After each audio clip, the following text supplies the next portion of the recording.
Hola y bienvenidos al tiempo de prédica de la Iglesia Bíblica Bautista El Camino de Santiago, Chile.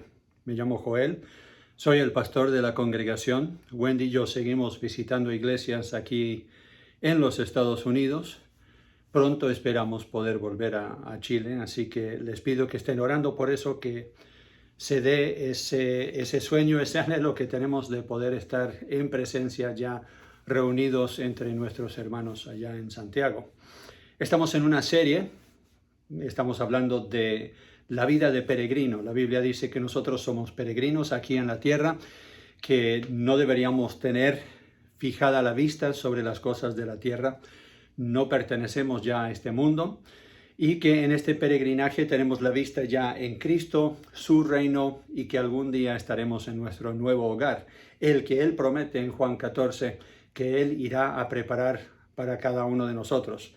Así que en esta vida de peregrino ha enfrentado muchos desafíos, algunas dudas, ataques del enemigo, y ha aprendido y ha crecido en su desarrollo como peregrino.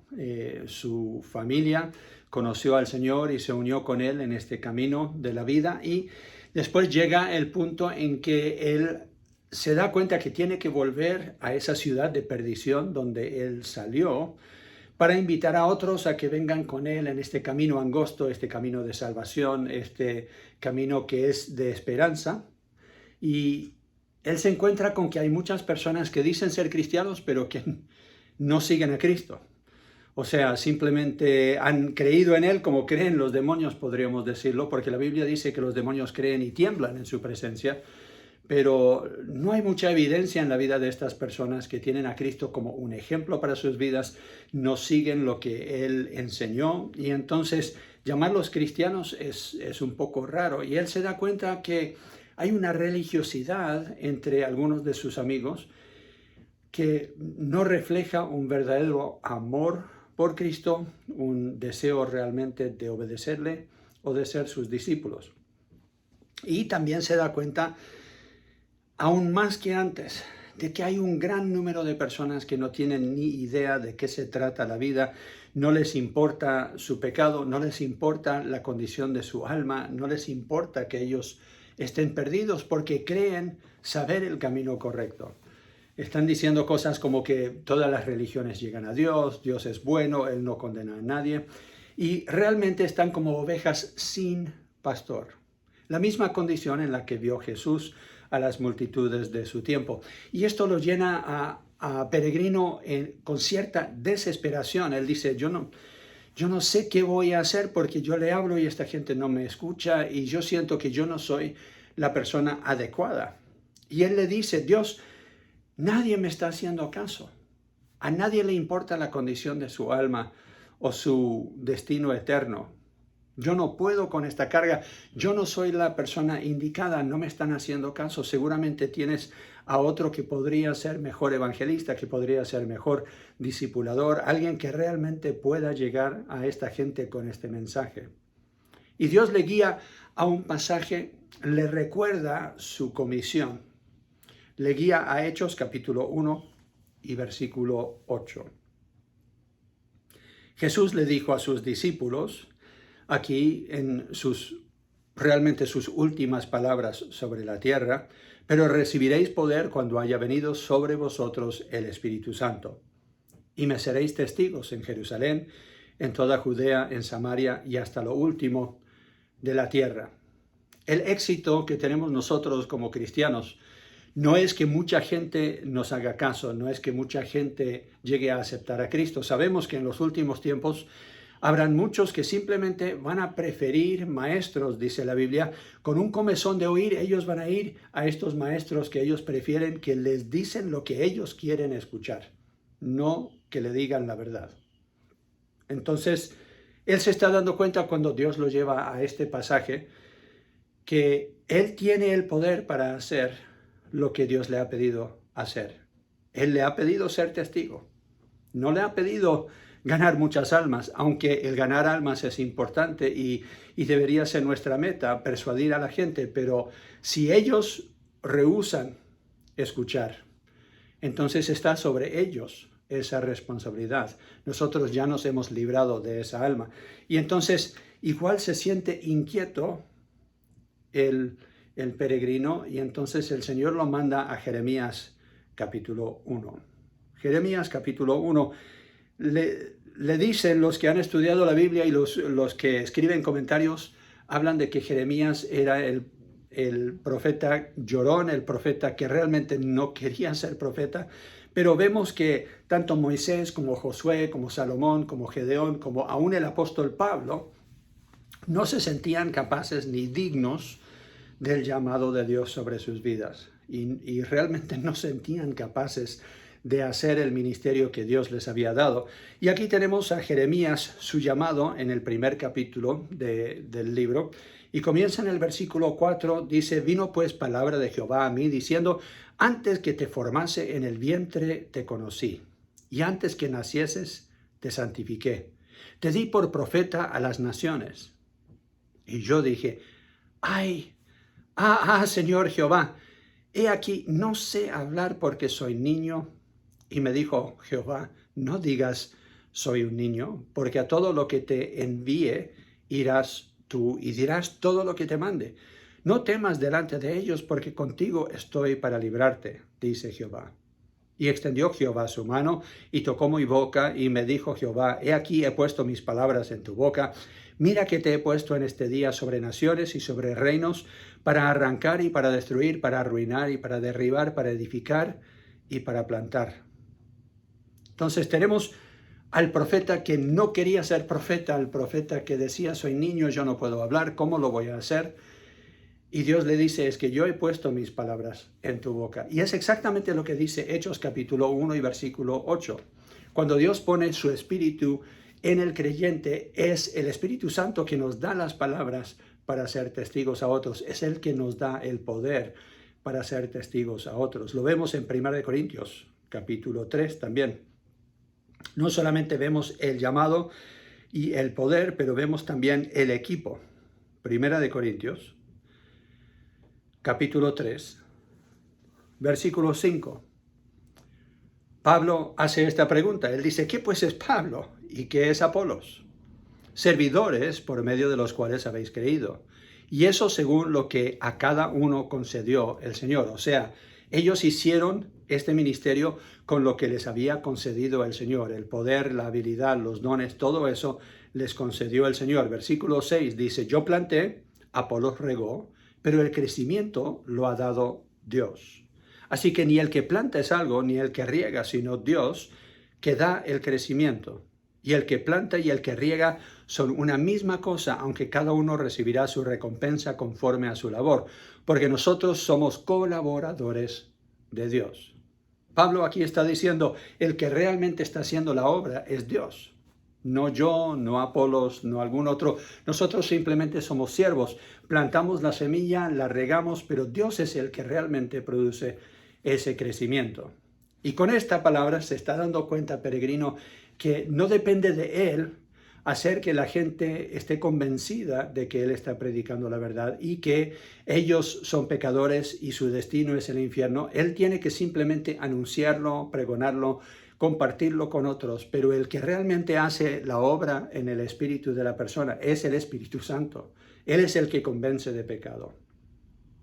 Y si ellos resisten al Espíritu de Dios, él no se tiene que desesperar, sino que sigue haciendo su labor.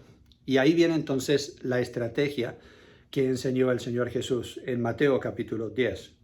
Hemos visto el llamado, hemos visto el poder, hemos visto el equipo y ahora estamos viendo la estrategia en Mateo capítulo 10 y versículo 23. Jesús aquí está dando instrucciones a sus discípulos cuando los manda a predicar en diferentes partes. Y él les dice en el versículo 22, para tener el contexto, él dice: y seréis aborrecidos de todos por causa de mi nombre, mas el que persevera hasta el fin, éste será salvo. Cuando os persigan en esta ciudad, huid a la otra, porque de cierto os digo que no acabaréis de recorrer todas las ciudades de Israel hasta que venga el Hijo del Hombre. Entonces, ¿qué hemos de hacer como testigos? Claramente tendremos resistencia, claramente no van a escuchar algunos de ellos. Y si no escuchan, tenemos que simplemente sacudir el polvo de nuestros pies y decir, ahora está sobre ustedes y sobre su cabeza la responsabilidad. Han escuchado el Evangelio, han escuchado la verdad y ahora nosotros tenemos que pasar a otro lugar y también enseñar y predicar. Yo creo que una de las cosas que más desanima a las personas a compartir el Evangelio es justo eso, que hay tantos que resisten y que no quieren aceptar la verdad, no quieren aceptar el Evangelio, no ven el gozo con el cual vivimos nosotros una vida cristiana donde Dios realmente nos ha transformado. Pero este es el problema que ha existido desde tiempos antiguos. Lo vemos con los profetas en el Antiguo Testamento, lo vemos en la vida de Jeremías mismo, donde él dice, si recuerdo bien, está en el capítulo 17, donde él dice, yo he predicado, pero no me están escuchando, no me están haciendo caso. Y Dios dice, sí, es que este es mi pueblo, que es rebelde y ha demostrado ser rebelde. En Mateo capítulo 9, dando la vuelta una hoja, Mateo capítulo 9, y versículos 35 al 38. 35 al 38. Recorría Jesús todas las ciudades y aldeas, enseñando en las sinagogas de ellos y predicando el evangelio del reino, y sanando toda enfermedad y toda dolencia en el pueblo. Y al ver las multitudes, tuvo compasión de ellas, porque estaban desamparadas y dispersas como ovejas que no tienen pastor. Entonces dijo a sus discípulos, a la verdad la mies es mucha, mas los obreros pocos. Rogad pues al Señor de la mies que envíe obreros a su mies. Aquí tenemos el problema y tenemos la solución. Pero no es la solución quizás que nosotros pondríamos al problema. Entendemos el problema. El problema es que la mies es mucha y los obreros pocos. Pero Jesús no dice, ya entonces hay que construir más grandes templos o hay que tener un programa nuevo de persuadir a la gente a que venga a la iglesia, o tenemos que tener una mejor adoración y alabanza, o tenemos nosotros que cambiar de versión de la Biblia, o tenemos que tener un culto más entretenido, o tenemos nosotros que edificar un seminario para que otra gente llegue. Tenemos que ser más persuasivos en invitar a la gente a que acepten a Cristo. No, él no habla de ninguna de esas cosas que hoy día vemos que el mundo cristiano está intentando hacer, con nuevos libros y nuevos videos y películas y de todo. Están tratando de o acomodar el evangelio a lo que el mundo quiere, o tratando de persuadir a un mundo que no quiere que Cristo es la verdad. Y en algunos casos están haciendo un buen labor, pero yo creo que falta el primer paso, y es lo que Jesús aquí menciona. Él dice, rogad pues al Señor de la mies. ¿Quién es el encargado de la mies? ¿Eres tú y yo los encargados de la mies? No, el Señor de la mies es Dios mismo. Y Él nos ha mandado como sus siervos a hacer su obra, a representarlo a Él. Y cuando salimos a representarlo a Él en su obra, en su mies, deberíamos hacer el trabajo como Él manda. Y la primera cosa que Él le dice a sus discípulos que tienen que hacer es rogar al Señor de la mies que envíe obreros a su mies. Deberíamos orar más de lo que realmente estamos orando. Y no solamente para obreros, pero también para esas personas que están escuchando el mensaje. Si Dios es el único que realmente puede persuadir a una persona, si por su espíritu Él es el único que tiene el poder para realmente tocar el lugar más profundo del ser humano y transformar su forma de pensar para persuadirle que el evangelio es la verdad, si solo Dios puede hacer esa obra, deberíamos quizás nosotros hablar menos a la gente y hablar más con Dios de esa gente. O sea, llevarlos al trono de gracia, pedir que Dios realmente obre en ellos, aún antes de que nosotros le compartamos el evangelio. Yo creo que una de las cosas, uno de los elementos que falta en nuestro evangelismo, en nuestros esfuerzos de ganar almas, es que no estamos rogando al Señor de la mies a que obre en los corazones de los que forman parte de la mies y que Él esté también obrando en el corazón de creyentes para que ellos salgan a ser sal y luz y que sean evangelistas en el mundo que tanto necesita escuchar el Evangelio. Jesús dijo esto más de una vez, no solamente en Mateo 9, sino también en Lucas capítulo 10. En otra ocasión, Lucas capítulo 10, los primeros 2 versículos, dice: después de estas cosas designó el Señor también a otros 70. Había mandado ya a los 12 y ahora está apartando unos 70, a quienes envió de 2 en 2, delante de él a toda ciudad y lugar donde él había de ir. O sea, están preparando el camino para que Cristo después venga y obre. Y les decía: la mies a la verdad es mucha, mas los obreros pocos. Por tanto, rogad al Señor de la mies que envíe obreros a su mies. ¿Cuál es la prioridad de Jesús aquí? Que hayan más obreros. Él tiene 70. Yo no me puedo imaginar diciendo: ya, estos 70 van a ir y predicar en mi nombre, y después yo voy a ir en esas aldeas y vamos a cosechar lo que se ha sembrado. Y que Él esté diciendo: necesitamos aún más obreros. ¿Qué no daría yo por tener 70 personas en nuestra iglesia que estén dispuestos a salir y a predicar el Evangelio y compartirlo con otros y entregar tratados y ser sal y luz donde ellos viven? La verdad es que la mies es grande. Vemos la condición de la humanidad a nuestro alrededor, vemos tantos millones de personas que viven en Santiago y en sus alrededores, y a veces uno se desespera. Tenemos que recordar que Dios es el que va a obrar en nosotros. Él nos dará no solamente el llamado y el poder, pero también nos da esta estrategia de orar y de nosotros ser sal y luz donde Él nos ha plantado. ¿Pero qué tenemos que hacer? No solamente tenemos que orar. Antes de orar, realmente yo creo que tenemos que reconocer la condición de la gente que está a nuestro alrededor, porque es tan fácil ir a comprar en el Líder o en algún otro supermercado. Es tan fácil uno estar rodeado de estas personas que están perdidas y uno olvida la condición de ellos. Es más, uno a veces se enoja con ellos porque no cachan, no están captando las cosas que son importantes, y es como que si nosotros esperásemos que ellos fueran ya creyentes en su pensar, pero están perdidos. La Biblia los llama ciegos. No saben la verdad, no entienden que Dios tiene otra forma de hacer las cosas. Y entonces lo vemos en Juan capítulo 4. Juan capítulo 4, Jesús ha estado hablando con la mujer samaritana, los discípulos asombrados de que Él hable con una mujer, y especialmente que hable con una mujer samaritana. Y en el versículo 35, Jesús ya ha estado hablando con personas en toda esta región. Ha sanado el hijo de un noble. Y después tenemos aquí el versículo 35. Bueno, antes de sanar al noble, los discípulos vuelven con comida en el versículo 31, y dice: entre tanto los discípulos le rogaban diciendo: Rabí, come. Él les dijo: yo tengo una comida que comer que vosotros no sabéis. O sea, el hacer la voluntad de Dios para él lo satisface como el comer. Entonces los discípulos decían unos a otros: ¿le habrá traído alguien de comer? Jesús les dijo: mi comida es que haga la voluntad del que me envió y que acabe su obra. Jesús estaba haciendo la obra del Padre.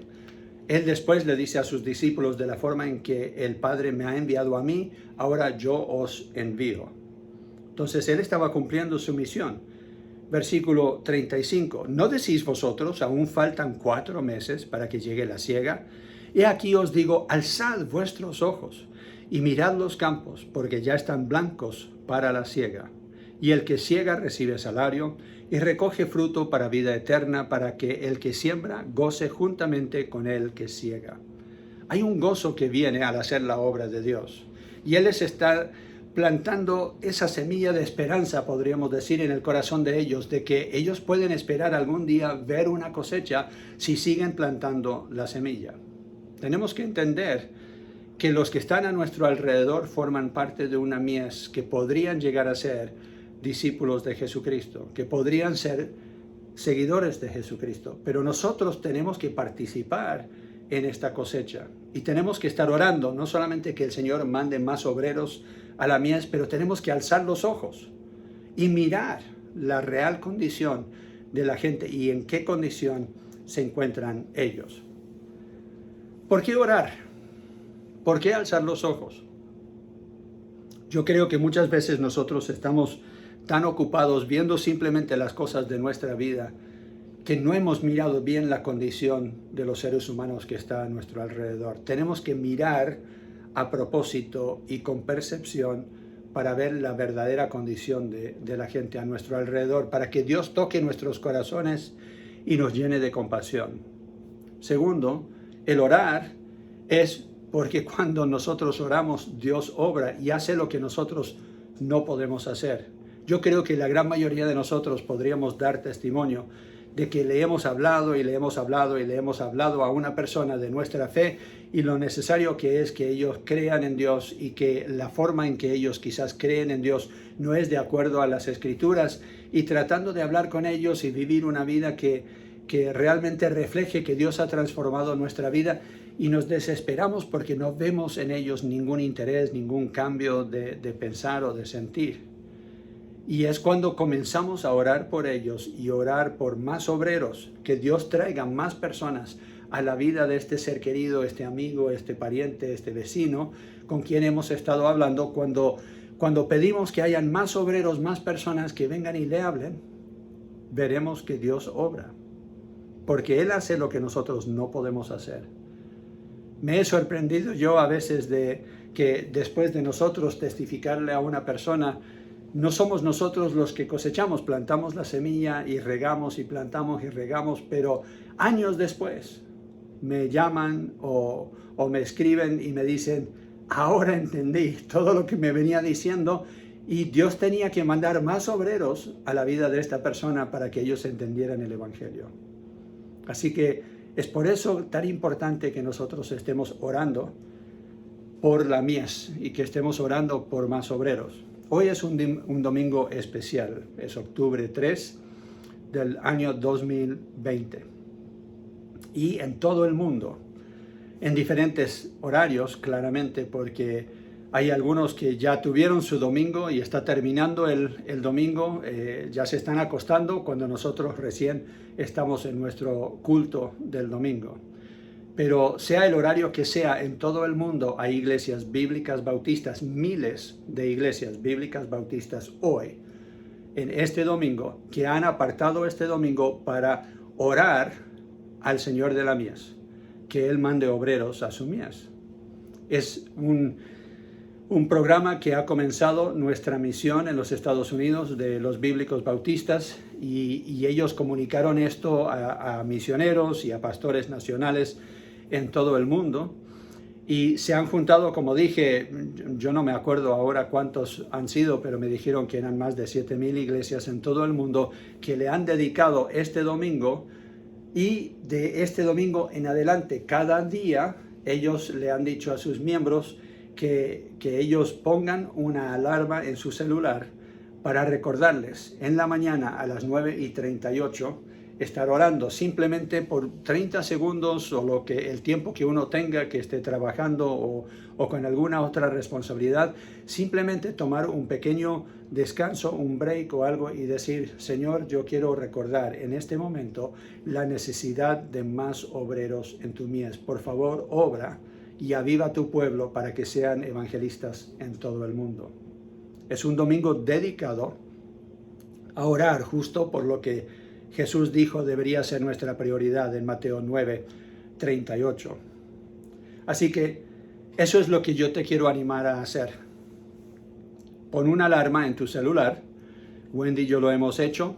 De la misma forma que vimos que hay poder en la oración unida cuando una iglesia se pone de acuerdo, cuando creyentes en todo el mundo se ponen de acuerdo, pero como nuestra iglesia se puso de acuerdo, y a las 14 horas con 14 minutos, basándonos en la promesa de Jesús en Juan 14:14, que el que pide en su nombre, Él va a obrar, nosotros pedimos que Dios milagrosamente nos diera la propiedad que ahora nosotros ya tenemos. Muy pronto tendremos los documentos en nuestro poder. Recibimos préstamo para los últimos 50 millones, pero vimos como Dios obró milagrosamente y en menos de 18 meses vimos como entró 105 millones de pesos chilenos, tanto de iglesias en los Estados Unidos como hermanos en México, algunos en Colombia, en diferentes partes del mundo que ellos también ofrendaron y muchos de ustedes que se sacrificaron para que nosotros pudiéramos decir Dios ha obrado en respuesta a nuestras oraciones. De la misma forma ahora nos estamos dedicando a orar a las 9:38 por algo tan importante, la gran necesidad que tenemos de más obreros en la mies.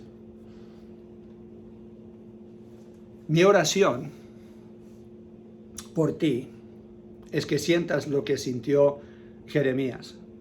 Él dijo, yo no me quiero ni acordar de Dios, estoy tan cansado de estar hablándole a gente que no me quiere escuchar, y yo ni siquiera voy a hablar en su nombre, dice Jeremías en el capítulo 20 y versículo 9. Pero dice, no obstante, había en mi corazón como un fuego ardiente metido en mis huesos. Traté de sufrirlo y no pude. Él dice, la palabra que Dios me dio era como un fuego en mí que yo simplemente no podía callar. Y esa es mi oración por ti. Que tú sientas la necesidad de orar por más obreros, pero que tú también vengas a ser la respuesta a esa oración. Que tú salgas a ser un obrero en la mies. Que no te desanimes cuando te dicen no, que no te desanimes cuando te pasen a llevar, que no te desanimes cuando te tiren la puerta. No te están rechazando realmente a ti, están rechazando al Rey del Universo, tu Señor. Y tú como representante de Él, simplemente en su poder y en su nombre, tienes que salir y tienes que testificar. Yo creo que algún día nosotros estaremos en la presencia de Dios y al recibir nuestro galardón vamos a decir, valió la pena sufrir el abuso, sufrir la burla, sufrir todo lo que sufrió el Señor Jesucristo cuando somos nosotros testigos en su nombre. Oremos. Padre Celestial, yo te agradezco que participamos como iglesia con un grupo de otras iglesias en todo el mundo, estos bíblicos bautistas. Y por ser bíblicos y por ser bautistas en nuestra doctrina, nosotros creemos que si una persona no cree en ti como Salvador personal, pasarán una eternidad en un lugar llamado infierno, que ni siquiera fue preparado para los seres humanos, fue preparado para Satanás y sus ángeles. Señor, yo pido que pongas en nuestro corazón ese arder de tu palabra, esa necesidad de hablar de ti. Llénanos de una compasión y de un deseo de ser testigos. Y en especial pido, Señor, que mandes más obreros a tu mies, que aún desde nuestra congregación, pero también de todo el mundo, levantes un ejército de evangelistas, que salgan a pregonar, a persuadir, a orar por otros, a servir en tu nombre. Pido, Señor, que veamos no solamente misioneros extranjeros llegando a Chile, pero desde Chile mismo que nosotros podamos mandar misioneros a otras partes del mundo. Y que en Chile mismo haya una ola de avivamiento por el testimonio de tantos que hasta ahora quizás han callado. Ábreles el corazón, ábreles la boca, pon en ellos no solamente el deseo, pero las palabras de testificar del poder que tienes tú de cambiar vidas y de ser el Salvador del mundo. Lo pedimos para que tú seas glorificado en nuestra iglesia, en nuestras vidas, en Cristo Jesús. Amén. Les animo entonces como tarea que en su celular pongan algo que les recuerde a las 9:38, sea en la mañana, sea en la tarde, como ustedes prefieren. Lo pueden hacer en familia, lo puedes hacer solo, pero simplemente tomen unos momentos cada día para orar por más obreros en la mies. Siempre terminamos el tiempo de prédica con una bendición de la palabra de Dios. Este se encuentra en 1 Corintios 15, Dios te bendiga y te ayude a estar firme y ser constante, creciendo en la obra del Señor siempre, sabiendo que tu trabajo en el Señor no es en vano. Si ese es tu deseo, di amén. Amén. Dios te bendiga. Muchas gracias por tomar el tiempo, invertir el tiempo en este tiempo de prédica.